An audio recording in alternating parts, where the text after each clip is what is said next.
Love after 40 does not arrive the way it did when you were 25. It just doesn't.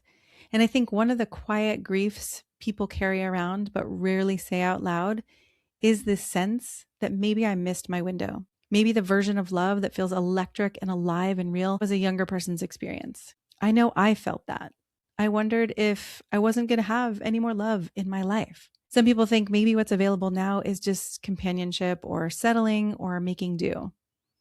I want to challenge that directly.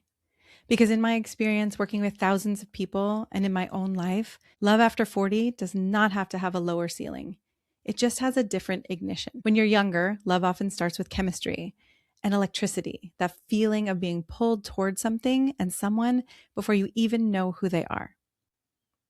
And sometimes that works. And sometimes that feeling is just your attachment wounds recognizing each other from across the room. What research actually shows, and John and Julie Gottman's work is particularly clear on this, is that what predicts successful relationships at midlife is not chemistry first. It's actually safety first, and chemistry follows. It's not less romantic, it's actually more romantic, because the chemistry that grows from real safety and from actually being known and still wanted, it's a depth of feeling that chemistry first relationships rarely ever reach. So what does staying open actually mean in practice? Because I definitely don't mean lowering your standards. This is not about accepting less. And before I give you the 3 shifts that actually make this happen for you, I want to name something. Most people hear the word vulnerability and think they already know what it means. You've read the books, you've done the therapy, listened to the podcasts, but vulnerability in theory and vulnerability with a real person sitting across from you are 2 completely different things. And the gap between knowing it and actually doing it is where most people stay stuck. This is about 3 shifts. The first one is moving from performing confidence to practicing vulnerability. Performing confidence is showing up on a date as the polished, sorted, capable person you've worked hard to become. Practicing vulnerability is actually letting someone see where you're still figuring it out. The first one is impressive, but it doesn't lead to lasting love.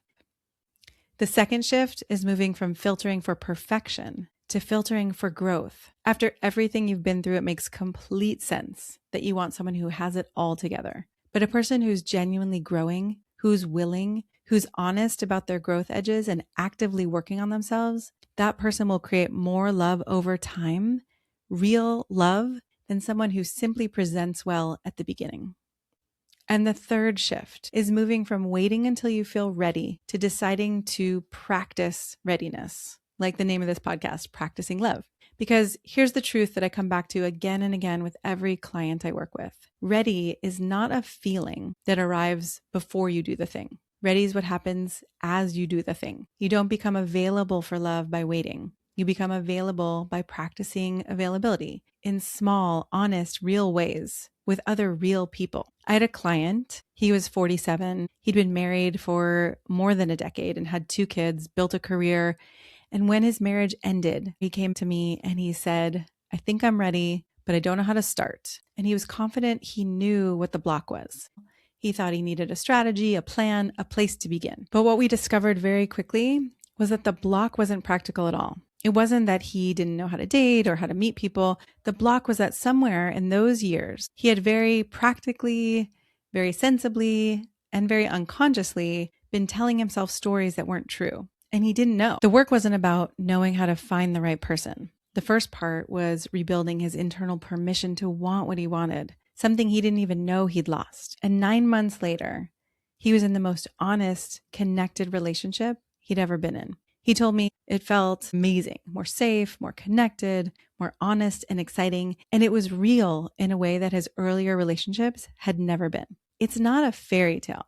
It's actually what becomes possible when you stop looking in the wrong place. Love in midlife and beyond can be more connected, more nourishing and supportive, and even more sensual than you've ever experienced before. And I am a living example of this, as are my clients.